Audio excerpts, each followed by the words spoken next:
হেই বাচ্চারা, আজ তোমাদেরকে একটা খুব মজার গল্প শোনাবো।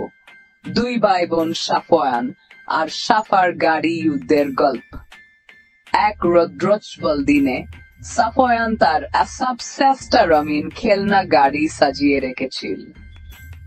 ওর বোন সাফা তার নতুন 5টা গাড়ি নিয়ে খেলতে চলে আসলো। কিন্তু জানো কি হলো? একসাথে খেলার বদলে ওরা গাড়ি নিয়ে ছোটা শুরু করলো। সাফওয়ান তার গাড়িগুলোকে সামনে ঠেলে দিল আর সাফা পিছনে ঠেলে দিল। একেবারে হাতচা পারে গেল। ওদের মা, সুন্দর হিজাব পরা, দেখলেন কি হচ্ছে আর এগিয়ে এলেন। এই বাচ্চারা, ঝগড়া করা ভালো না, খেলতে হলে সুন্দর করে খেলতে হবে, বললেন মায়ের মুখে মিষ্টি হাসি। মনে রেখো, একসাথে খেললে অনেক বেশি মজা। সাফওয়ান আর সাফা খেমে গিয়ে ভাবলো।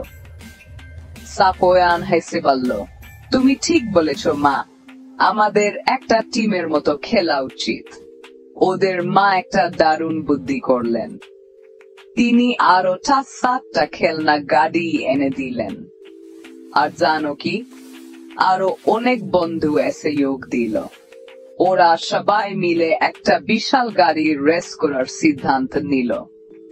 বাচ্চারা একটা বিশাল ট্রাক বানালো আর রেস শুরু হয়ে গেল। গাড়িগুলো একে অপরকে পেরিয়ে ছুটে চললো আর সবাই উল্লাস করলো। ওদের মা হাততালি দিয়ে বললেন, ইয়াও ইয়াও ইয়াও, কে জিতবে? চারিদিকে হাসি খুশি আর আনন্দের বন্যা বয়ে গেল। সাফওয়ান আর সাফা বুঝতে পারলো আসল মজা হলো একসাথে খেলা আর একে অপরকে সাহায্য করা। ওরা সব রঙিন গাড়িগুলো একত্রিত করে একটা বিশাল আনন্দের রন্ধনু বানালো।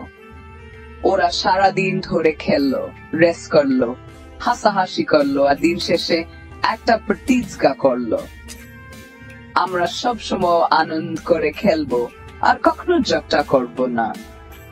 আর এইভাবেই বাচ্চারা, সাফওয়ান আর সাফা একসাথে খেলার আর ভালোবাসার আনন্দ শিখলো।